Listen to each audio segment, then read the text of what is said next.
नमस्कार दोस्तों, मैं हूं निशी गुप्ता। स्वागत करती हूं मैं आपका अपने इस चैनल वीमेंस लाइफ स्ट्रगल। दोस्तों, कैसे हैं आप सब? यह बताने के लिए कमेंट में हर हर महादेव ज़रूर लिखिएगा। दोस्तों, इस वीडियो में मैं आपसे बताऊंगी कि एक महिला की ज़िंदगी किस प्रकार संघर्षों से भरी होती है।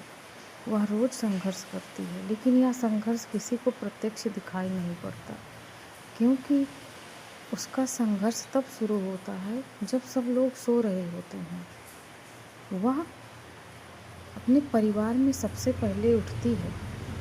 अपने परिवार की सुख समृद्धि के लिए ईश्वर से प्रार्थना करती है और इन सभी कार्य के पश्चात वह स्वयं का ध्यान रखती है। दोस्तों, वीडियो को पूरा देखिए, क्योंकि इस वीडियो से आपको अधिक प्रेरणा भी मिलने वाली है। तो दोस्तों, चलिए शुरू करते हैं आज का वीडियो। दोस्तों, प्रत्येक संस्कारी महिला अपने जीवन की चर्या सुबह 4 बजे से प्रारंभ करती है। मैं भी एक माँ हूँ, पत्नी हूँ और एक वर्किंग वूमन भी हूँ। इसीलिए मैं भी अपनी दिनचर्या सुबह के 4 बजे से ही शुरू कर देती हूँ। दोस्तों, सबसे पहले मैं बिस्तर से उठती हूँ और अपनी दोनों हथेलियों को आपस में मिला करके एक मंत्र पढ़ती हूँ। कराग्रे वस्ते लक्ष्मी कर मध्य सरस्वती कर मूले तु गोविंदा प्रातः कर दर्शनम। कहा जाता है हमारे हाथों में प्रभु नारायण, माता लक्ष्मी और माता सरस्वती का वास होता है। इसके पश्चात मैं हाथों को रगड़कर अपने मुख पर स्पर्श कराती हूँ और धरती माँ का स्पर्श कर अपने पैर माता धरती पर रखती हूँ और उनसे क्षमा याचना करती हूँ। दोस्तों, इसके पश्चात मैं अपने घर में झाड़ू पोछे का कार्य करती हूँ। और दोस्तों, भले ही मैं एक वर्किंग वूमेन हूँ, लेकिन मेरे घर में काम वाली अभी तक नहीं लगी है, क्योंकि मैंने ज़रूरी नहीं समझा। आपको मैं बताऊँ कैसे मैं अपने कार्य करती हूँ। देखिए दोस्तों, मेरा झाड़ू पोछा लग चुका है। अब मैं अपने किचन प्लेटफॉर्म को भी थोड़ा सा क्लीन कर लूँगी। वैसे मैं रात को भी सारे बर्तन वगैरह धुल करके सोती हूँ। इससे मुझे सुबह बहुत बड़ी मदद मिल जाती है। ये मेरी रोज़ की आदत है, चाहे मेरी छुट्टी हो या फिर मुझे ड्यूटी जाना हो, लेकिन मैं ये सारे काम रोज़ करके सोती हूँ। उसके बाद सुबह इसे गीले कपड़े से थोड़ा सा पोंछ देती हूँ, ताकि अगर इसमें झाड़ू पोछा लगाते समय धूल मिट्टी लगी हो तो वह ख़त्म हो जाए। दोस्तों, देखिए, चलिए आपको दिखाती हूँ बाहर अभी कितना अंधेरा है। देख सकते हैं दोस्तों, आकाश में अभी कालिमा छाई हुई है और बहुत अधिक अंधेरा है। अब मैं आ गई हूँ। ये जो दूध के बर्तन हैं, मैं पहले इनको धुलूँगी। रात में बच्चे दूध पीते हैं, वो बर्तन मैं सुबह ही धुलती हूँ। देखिए दोस्तों, मैं इसे धुल लूँगी। दोस्तों, प्रत्येक महिला को सुबह ब्रह्म मुहूर्त में उठ जाना चाहिए और उसे सबसे पहले अपने चेहरे को बिना शीशे में देखे धुल करके फिर अपने दैनिक कार्य शुरू करने चाहिए। और सबसे पहले महिला को अपने घर में झाड़ू पोछे का कार्य करना चाहिए, क्योंकि प्रिय सखियों, देखिए, रात में जो नेगेटिविटी हमारे घर में थोड़ी बहुत प्रवेश कर जाती है, वह सुबह ब्रह्म मुहूर्त में सूर्योदय से पहले अगर झाड़ू पोछा लग जाता है तो वह समाप्त हो जाती है और सूरज की किरणों के साथ हमारे घर में सकारात्मक ऊर्जा प्रवेश करती है। दोस्तों, एक बात आप ध्यान रखिए कि झाड़ू लगाते समय आप झाड़ू लगाने की प्रक्रिया दक्षिण की दिशा से प्रारंभ ना करें। उत्तर, पूरब या फिर पश्चिम, आप कोई भी दिशा से शुरू कर सकते हैं, क्योंकि ऐसा शुभ नहीं माना जाता है। दोस्तों, ये छोटे छोटे नियम मैं आपको बता रही हूँ, इसीलिए आप वीडियो को पूरा देखिएगा। और अगर वीडियो पसंद आए और इसमें दिए गए बताए गए नियम आपको अच्छे लगें तो आप भी अपने दिनचर्या में इन्हें अपनाइए। फिर आप अपने गृहस्थी में और अपने सुख समृद्धि में परिवर्तन स्वयं अनुभव करेंगी। देखिए दोस्तों, बर्तन धुल चुकी हैं और अब मैं इसे ऐसे ही रख दूँगी और मैं नहाने के लिए जाऊँगी। नहाने से पहले मैं ब्रश करूँगी और बाथरूम को धुलूँगी, एक बार वाइपर करूँगी, उसके बाद नहाऊँगी। दोस्तों, चूँकि आज बृहस्पतिवार का दिन था, इसीलिए मैं पीले रंग के वस्त्र पहनूँगी और अपनी नहाने वाले जल में थोड़ी सी एक चुटकी हल्दी ज़रूर मिला लूँगी, क्योंकि इससे हमारा बृहस्पति ग्रह उत्तम होता है और हमें संतान सुख, पति का सुख और घर में सुख समृद्धि और भगवान विष्णु की कृपा प्राप्त होती है। देखिए दोस्तों, अब मैं नहा करके आ गई हूँ और अब मैं अपना पूजा करूँगी। दोस्तों, पूजा के लिए मुझे टाइम लगता है, क्योंकि मैं अपनी पूजा विधिवत करती हूँ। दोस्तों, यह पूजा और ईश्वर के प्रति प्रेम ही है जिसने मुझे सदैव सुदृढ़ रखा है और उचित मार्गदर्शन दिया है। दोस्तों, पूजा न केवल हमें धार्मिक उन्नति प्रदान करता है, बल्कि ये हमें तर्क शक्ति भी प्रदान करता है और हमें उचित निर्णय लेने की क्षमता देता है और हम अपने आने वाले जीवन में उचित निर्णय ले करके अपने उत्तरदायित्वों को अच्छी तरह से निभा सकते हैं, जो कि प्रत्येक व्यक्ति के लिए बहुत ज़रूरी होता है। दोस्तों, अगर हम अपने धार्मिक ग्रंथों को भी अपनी पूजा पाठ में थोड़े समय के लिए, कुछ ही क्षणों के लिए शामिल करें, भले ही हम 2-4 पंक्तियाँ, 2-4 श्लोक या दोहे पढ़ें, तो हमें ऐसा मार्गदर्शन मिलता है जिसे आप समझ नहीं सकते। दोस्तों, ये धार्मिक पुस्तकें केवल पुस्तकें नहीं हैं, बल्कि ये हमारे जीवन का आधार है। दोस्तों, आज के दिन मैं भगवान विष्णु को हल्दी का तिलक लगाती हूँ। हल्दी वाले जल से सूर्यदेव को अर्चना करती हूँ और इस जल में मैं थोड़ा सा गुड़ और थोड़े से चने की दाल भी मिला लेती हूँ। इस दिन चने की दाल, गुड़, किशमिश और हल्दी का प्रयोग बहुत ही शुभ माना जाता है। इससे हमें भगवान विष्णु की असीम कृपा प्राप्त होती है और हमारा गुरु ग्रह बहुत ही स्ट्रांग हो जाता है, जिससे हमारे जीवन में सुख और संतान, पति के प्रति मधुर संबंध प्राप्त होते हैं। दोस्तों, मैं दीपक जलाऊंगी और अपनी पूजा प्रारंभ करूंगी। दोस्तों, पूजा में मैं श्री रामचरितमानस का पाठ और पंचदेव अर्चना के साथ प्रभु का नाम जप भी करती हूँ। इसीलिए मेरी पूजा में थोड़ा समय मिलता है, थोड़ा समय ज़्यादा लगता है। दोस्तों, इसीलिए तो मैं अपनी मानसिक और आध्यात्मिक उन्नति के लिए सुबह के 4 बजे ही उठ जाती हूँ। वह चाहे ठंडी हो, गर्मी हो, मुझे उठना है तो उठना है। यह मेरा नियम है।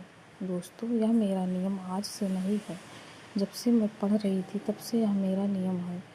और मैं आपको एक बात बता दूं कि जो व्यक्ति अपने जीवन में कोई नियम अपना लेता है, तो इस नियम अपनाने की प्रक्रिया से उसका सूर्य ग्रह बहुत ही स्ट्रांग हो जाता है, जिससे उसे सरकारी नौकरी और सूर्य देव की कृपा आसानी से प्राप्त हो जाती है। दोस्तों, क्योंकि सूर्य देव को डिसिप्लिन पसंद है, अनुशासन पसंद है, इसीलिए वे ऐसे व्यक्ति से खुश होते हैं जो अपने जीवन में नियमों का पालन करते हैं। आप भी इन नियमों का पालन अपने जीवन में करिए, क्योंकि नियम ही हमें सुदृढ़ बनाते हैं और नियमों पर चलकर ही हम अपने जीवन को उचित मार्गदर्शन दे सकते हैं। मैं श्री रामचरितमानस का पाठ कर रही हूँ। दोस्तों, मैं रोज़ यह पाठ करती हूँ, इससे मुझे शांति मिलती है और प्रभु की कृपा भी। दोस्तों, अब मैं नाम जप की प्रक्रिया कर रही हूँ। यह नाम जप मेरे बचपन से जुड़ा है। मैं बचपन से नाम जप करती हूँ प्रभु का। देखिए दोस्तों, अब मैं आ गई हूँ छत पर जल चढ़ाने के लिए। पहले मैं नीचे पूजा करती हूँ, फिर छत पर आती हूँ जल चढ़ाने और सूर्य देव को हल्दी मिला हुआ, चने की दाल और गुड़ मिला हुआ जल अर्पित कर रही हूँ। दोस्तों, मैं तुलसी माता को जल अर्पित कर रही हूँ क्योंकि एकदम सुबह सुबह अंधेरा रहता है, इसीलिए मैं नीचे पूजा करने के बाद ही ऊपर आती हूँ जल चढ़ाने के लिए। दोस्तों, अब मैं तुलसी के पत्ते भगवान विष्णु को अर्पित करूँगी। यह बहुत ही शुभ होता है। भगवान विष्णु की पूजा तुलसी के दल के बिना अधूरी मानी जाती है। अपनी पूजा में हुई गलतियों के लिए क्षमा याचना करना भी ज़रूरी है। दोस्तों, अब मैं आ गई हूँ किचन में। सबसे पहले गैस को मैं प्रणाम करूँगी और प्रभु का लगाया हुआ भोग खा करके अपने दिन की शुरुआत करती हूँ। यह मेरी बचपन की आदत है। दोस्तों, मुझे मेरी माँ ने यही संस्कार दिए हैं। मैं बिना पूजा किए, बिना नहाए पानी भी नहीं पीती हूँ। ये मेरी आदत है, मुझे अच्छा ही नहीं लगता। दोस्तों, आज मेरी छोटी बेटी की तबीयत ठीक नहीं है, उसे फीवर है, इसीलिए केवल एक बड़ा वाला ही स्कूल जाएगा। छोटे वालों को फीवर है, वह लेटा हुआ अभी अपने पापा के साथ। मैंने उसका यूनिफॉर्म निकाल दिया है। अब मैं अपने लिए पानी गर्म कर रही हूँ। प्रसाद खाने के बाद मैं सबसे पहले एक गिलास गर्म पानी पीती हूँ।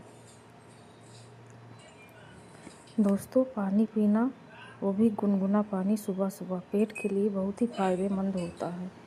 इससे पेट में जमी हुई सारी गंदगी बाहर निकल जाती है और अच्छे से पेट साफ़ हो जाता है। दोस्तों, जब पेट साफ़ हो जाता है तो हमारे शरीर में एक स्फूर्ति आ जाती है और हम ऊर्जावान हो जाते हैं। आज मैं सोच रही हूँ प्रभु के भोग के लिए हलवा बना दूँ और बच्चों को हलवा और पराठा दे दूँगी। एक ही स्कूल जाएगा, एक तो घर पे रहेगा, उसको फीवर है। कढ़ाई गरम हो रही है। दोस्तों, अब ये मैं चाय के लिए अदरक, थोड़ी सी इलायची और थोड़ी सी काली मिर्च कूट करके डालूँगी। देखिए दोस्तों, सुबह मुझे बहुत सारे काम करने होते हैं और हर महिला को बहुत सारे काम करने होते हैं। दोस्तों, ये घी जो डाल रही हूँ मैं इसमें, ये मैं घर पे ही बनाती हूँ। इसकी विधि मैं आपको किसी वीडियो में ज़रूर बताऊँगी। देखिए दोस्तों, सूजी निकाल ली हूँ।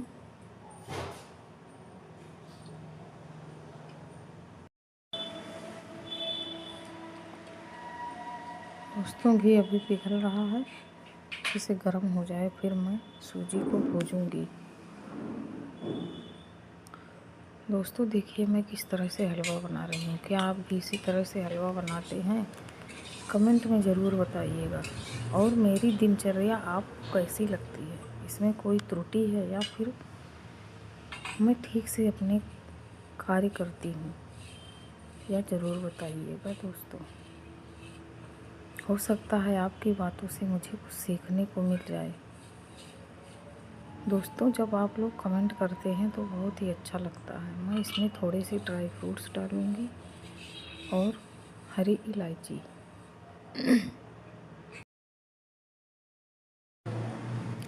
सूजी भून रही हूँ। दोस्तों, देख रहे हैं आप, सूजी भून करके मैं इसे निकाल लूँगी एक प्लेट में। चल रही हूँ अपने बच्चे को देखने के लिए कि इसका फीवर कम हुआ कि नहीं।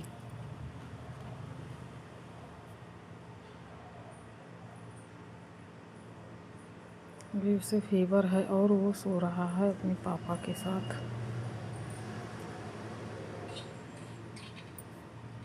दोस्तों, सूजी भूनते भूनते चलिए मैं अब आटा भी गूँथ लेती हूँ क्योंकि मुझे पराठा भी बनाना है। और यह हलवा और पराठा बनाने के बाद मैं आज खाने के लिए दही वाली कढ़ी बनाऊंगी और चावल और रोटी बनाऊंगी। दोस्तों, दही वाली कढ़ी में अगर आप प्याज की पकौड़ी डालें तो बहुत ही टेस्टी लगता है। एक बार ट्राई ज़रूर करिएगा, लेकिन आप ये पकौड़ी तब डालें जब यह कढ़ी पूरी तरीके से तैयार हो जाए और इसे आप गैस से उतार करके नीचे रख दीजिए। तब इसमें आप प्याज के पकौड़े डाल दीजिए। फिर आधे घंटे बाद या 10-15 मिनट के बाद आप खाइए। तब देखिए कितना टेस्टी लगता है दोस्तों। देखिए दोस्तों, सूजी भून चुकी हूँ। अब मैं इसमें पानी डाल रही हूँ और हमारा ड्राई फ्रूट्स भी कट चुका है। अब मैं पानी गर्म कर लूँगी और इसमें चीनी डालूँगी। जब ये उबलने लगेगा तब मैं इसमें यह कटे हुए ड्राई फ्रूट्स और ये भुनी हुई सूजी डाल दूँगी। दोस्तों देखिए, आप किस तरह से हलवा बनाते हैं ये बताइएगा ज़रूर। हो सकता है आपका तरीका ज़्यादा अच्छा हो और आपके तरीके से बनाया गया हलवा ज़्यादा टेस्टी बने। दोस्तों, अब मैं इंडक्शन पर चाय बनाने जा रही हूँ क्योंकि मेरा बड़ा बेटा उठ चुका है और वो नहा रहा है। इसी तरह मेरे कई सारे काम एक साथ होते रहते हैं। दोस्तों, ये सब काम करते करते जो भी बर्तन निकलते हैं उन्हें मैं थोड़े थोड़े समय में वक्त मिलते ही धुलती रहती हूँ, क्योंकि मुझे ये सारे काम करने पड़ते हैं और बहुत सारे बर्तन जब इकट्ठा हो जाते हैं तो हमें ज़्यादा समय लगता है। इसीलिए मैं थोड़े थोड़े बर्तन धुलती रहती हूँ। दोस्तों, मैंने चाय में चाय पत्ती डाल दी है पकने के लिए और मैं हलवे के पानी उबलने का इंतज़ार कर रही हूँ। देखिए दोस्तों, इधर हमारा पानी भी उबल रहा है, चाय भी उबल रही है और मैंने घी को रख दिया है थोड़ा गर्म होने के लिए। मैं जा रही हूँ पराठा बनाने के लिए अपने बेटे के लिए, जिसे मैं लंच में दूंगी हलवा और पराठा। पूड़ी ज़्यादा ऑयली हो जाता है इसलिए मैं पराठा दूंगी। दोस्तों,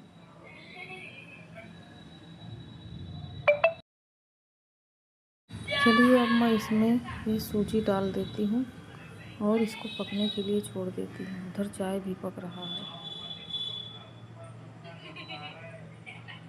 दोस्तों, आप जब सुबह रोटी बनाया करिए तो पहली रोटी किसी को खाने के लिए मत दिया करिए। अगर आपको सुबह जल्दी है तो मेरे जैसी देखिए छोटी छोटी 2 आटे की लोइयाँ बना करके वो गैस चूल्हे पर या तवे पर रख दीजिए। वो जब पक जाएं तो वो आप अलग निकाल दीजिए।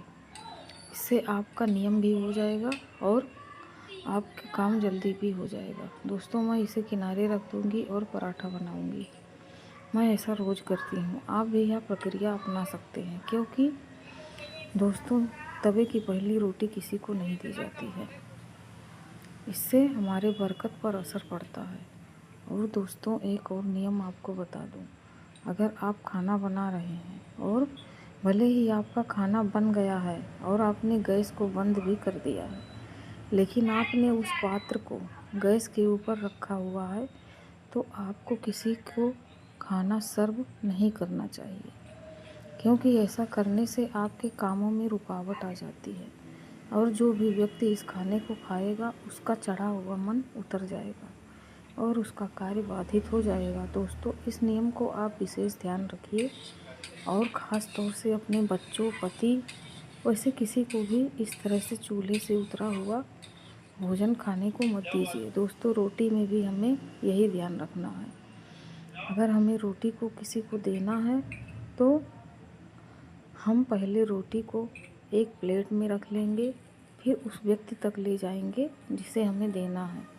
हम सीधे उसके प्लेट में तवे से उठा करके रोटी को नहीं रखेंगे। इससे हमारा नियम भी हो जाएगा और हमें सुविधा भी हो जाएगी। दोस्तों, हलवा बन चुका है और पराठा भी बन चुका है। देखिए आप। ये दोस्तों, अब मैं प्रभु को भोग लगा करके आती हूँ। तब तक इधर मैं रोटी सेक रही हूँ अपनी सास के लिए। वो सुबह सुबह चाय और रोटी खाती हैं। दोस्तों, मेरी सास की तबीयत ख़राब रहती है। वही लगभग 80-85 साल की हैं और बिस्तर पर ही सब कुछ करती हैं। अब आप समझ सकते हैं कि मुझे कितनी स्ट्रगल करनी पड़ती है। दोस्तों, मैंने अपने बेटे को लंच दे दिया है और वो स्कूल चला गया है। अब मैं कढ़ी के लिए बेसन को घोल करके रख दूँगी ताकि इसकी पकौड़ी अच्छे से बने। फिर मैं चाय वगैरह पी करके तब कढ़ी बनाने की प्रक्रिया शुरू करूँगी। दोस्तों, बेसन में हमें थोड़ा सा नमक मिलाना है, थोड़ी सी हल्दी और इसे थोड़ा थोड़ा पानी डाल करके इसका पेस्ट बनाना है, ना ही ज़्यादा पतला ना ही ज़्यादा गाढ़ा। दोस्तों, बृहस्पतिवार को आप क्या किया करिए कि बृहस्पतिवार को आटा गूँथते समय उसमें एक चुटकी हल्दी मिला दिया करिए। यह बहुत ही शुभ होता है और इससे आपको भगवान बृहस्पति की कृपा प्राप्त होती है।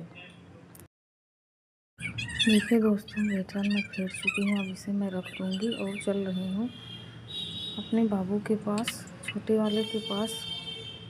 उसको मैंने ले जाकर दूसरे कमरे में लिटा दिया है। अब मैं आ गई हूँ बिस्तर को फोल्ड करने के लिए।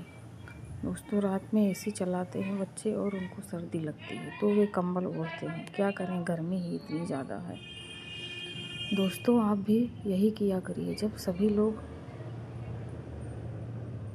अपने अपने काम पर चले जाएं तो आप अच्छे से अपने बिस्तर को फोल्ड करिए।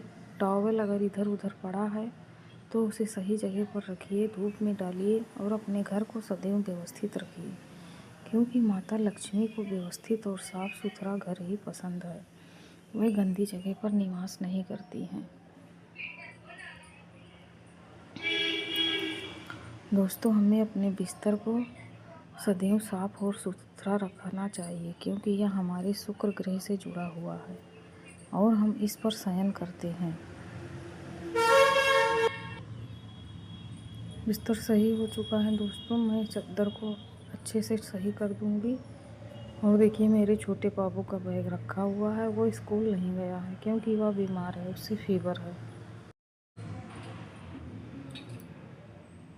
ये लेटे हुए हैं सोफे पर महाशय।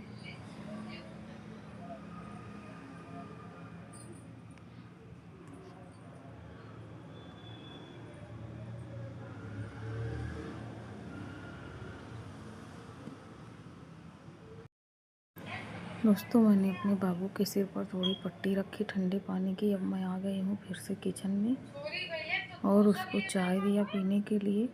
कुछ खा नहीं रहा था तो थोड़ा सा बिस्किट चाय में डिप करके खाया है। अब मैं अपने हस्बैंड के लिए पानी गर्म कर रही हूँ। दोस्तों, मैं और मेरे हस्बैंड दोनों ही सुबह सबसे पहले पानी पीते हैं गर्म। उसके बाद ही जो पीना होता है या खाना होता है खाते हैं। मैं उनके लिए चाय बना रही हूँ। दोस्तों, हस्बैंड को शुगर है, इसलिए वो चीनी वाली चाय नहीं पीते हैं।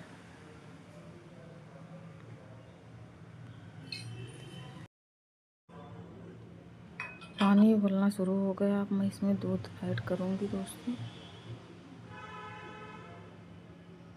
ये दूध मैं अभी बाद में खाली करूँगी। जब मेरे सारे काम हो जाएंगे तब इसे लास्ट में खाली करूँगी।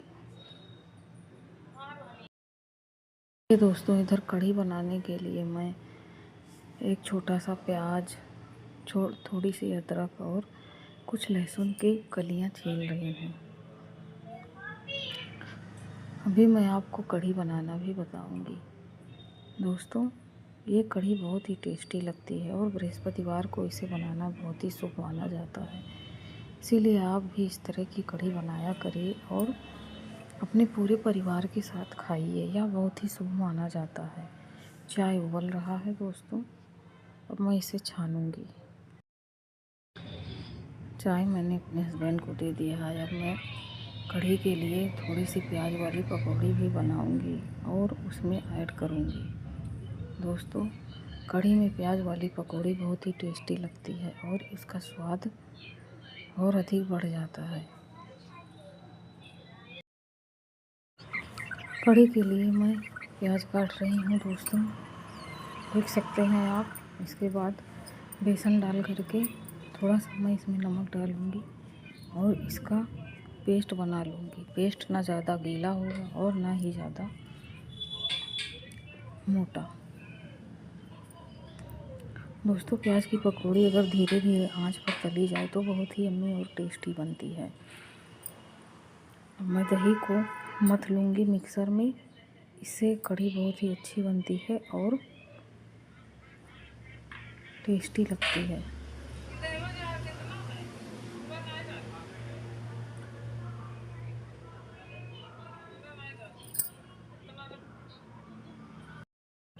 मैंने मिक्सर के जार को धुल करके पूरी दही उस भगोने में डाल दी है, घोल में। चलो अब मैं कढ़ी का तड़का लगाती हूँ और दूसरे चूल्हे पर मैं पकौड़ी तलूँगी। दोस्तों मुझे ड्यूटी जाना है, इसलिए मेरे सारे काम एक साथ हो रहे हैं और मैं घड़ी भी एक तरफ देखती जा रही हूँ कि कितने बजे हैं। दोस्तों रोज़ मेरा यही हाल होता है।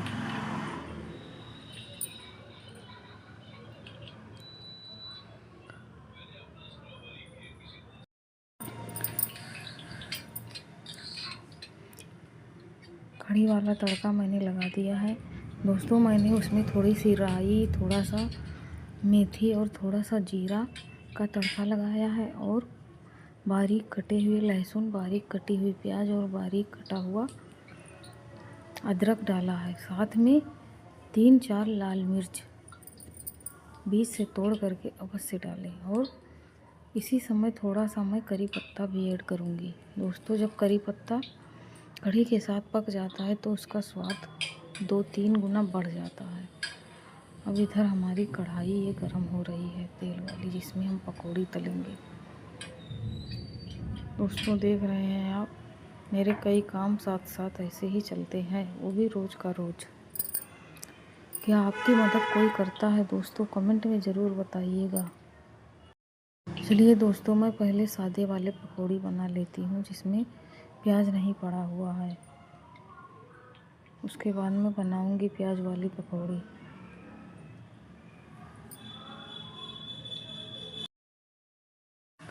देखिए दोस्तों तड़का पक गया है। अब मैं इसमें ये घोल डाल रही हूँ जिसमें दही है और बेसन।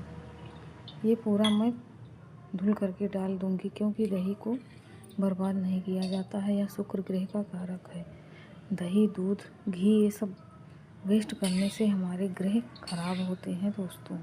इसीलिए हमें इन सभी बातों का ध्यान रखना चाहिए। जाने अनजाने में हमसे ये सब गलतियाँ होती रहती हैं जिसके दुष्परिणाम हमें अपने जीवन में भुगतने पड़ते हैं। ये देखिए दोस्तों किस तरह से फूली हुई पकौड़ी बन रही है अच्छी अच्छी। जब आप बेसन को पहले से फेंट करके रख देंगे तो पकौड़ी फूली हुई ही बनेगी। इसमें आपको ना ही इनो डालने की ज़रूरत पड़ेगी, ना ही मीठा सोडा।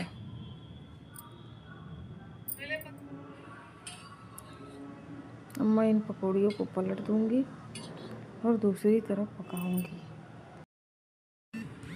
दोस्तों पकौड़ियाँ पक गई हैं, अब मैं इसे निकाल लूँगी।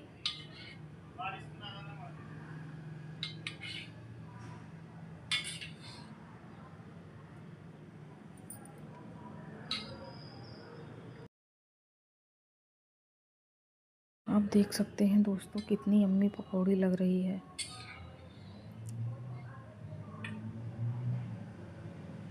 अब हमारा कढ़ी भी उबलने वाला है।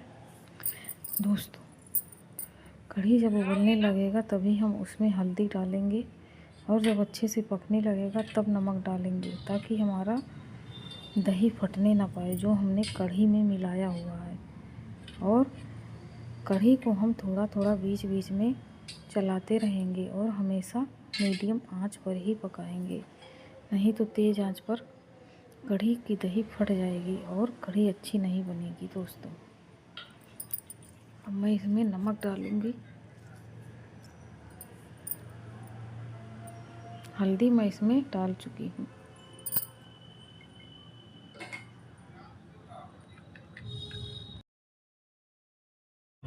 देख रहे हैं दोस्तों कितना बढ़िया उबाल आ रहा है कढ़ी में। कढ़ी को अच्छे से हम पकने देंगे। इधर मैंने पकोड़े और भी बनाने के लिए डाले हैं। कढ़ी पक रही, अब मैं इसमें सादे वाले पकोड़े ऐड कर दूंगी दोस्तों, जिससे ये पक जाएंगे और इसमें इसका रसा भर जाएगा।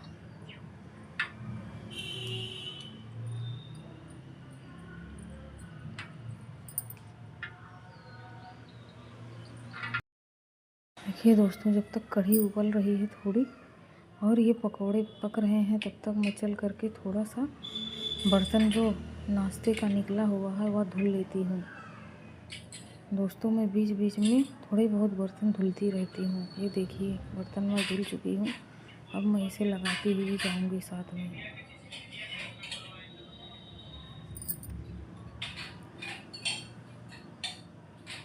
देखिए दोस्तों, कढ़ी पक रहा है और इधर पकौड़ियाँ बन रही हैं। तो कढ़ी पक रही है। अब मैं इसके तड़के का इंतज़ाम करूंगी और इसमें तड़का लगाऊंगी।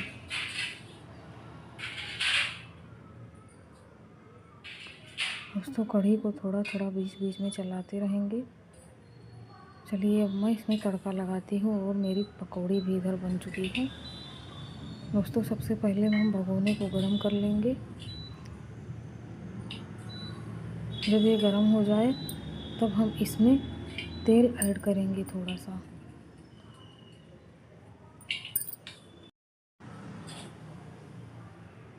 अब मैं इसमें थोड़ी सी राई डालूंगी और करी पत्ता और थोड़ा सा हींग, और ये सारी कढ़ी उठा करके उसमें डाल दूंगी और बंद कर दूंगी उसको।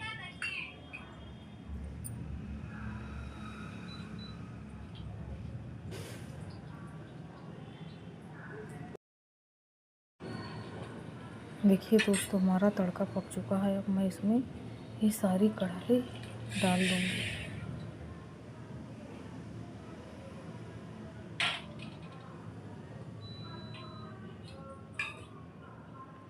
कढ़ी बन चुकी है। अब मैं दोस्तों रोटी बनाऊंगी और इस कढ़ाई को उठा करके बाद में धुलने के लिए रख दूंगी। इसे मैं बाद में धुलूंगी। अब मैं इसमें वो प्याज वाली पकौड़ी डालूंगी। दोस्तों ध्यान रखिए, प्याज वाली पकौड़ी हमें पकते समय नहीं डालनी है, नहीं तो ये पकौड़ियाँ फूट जाएंगी और तब खाने में मज़ा नहीं आएगा। मैं इसमें पकौड़ियों को ऐसे डाल दे रही हूँ और ऐसे ढक करके 10-20 मिनट के लिए रख दूँगी, फिर ये खाने लायक हो जाएगा। दोस्तों, मैं इसी तरह से दोनों तरह की पकौड़ियाँ डाल करके कढ़ी बनाती हूँ और मेरे घर परिवार को बहुत ही पसंद आता है। देखिए दोस्तों, मैंने रोटियाँ भी बना ली हैं और अब मैं ड्यूटी के लिए तैयार होने जा रही हूँ। अपने बॉटल में पानी भर रही हूँ और मैं लंच नहीं लेकर जाऊँगी, आकर ही खाऊँगी, क्योंकि गर्मी बहुत ज़्यादा हो रही है। यहाँ पर पानी नहीं बरस रहा है कई दिनों से।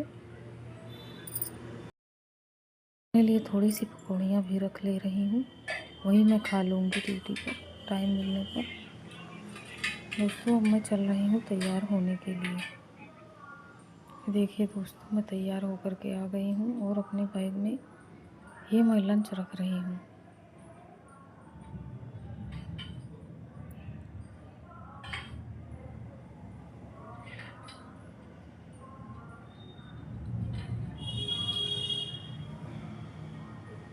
राधे राधे दोस्तों, मिलते हैं किसी और वीडियो में। जय श्री सीताराम।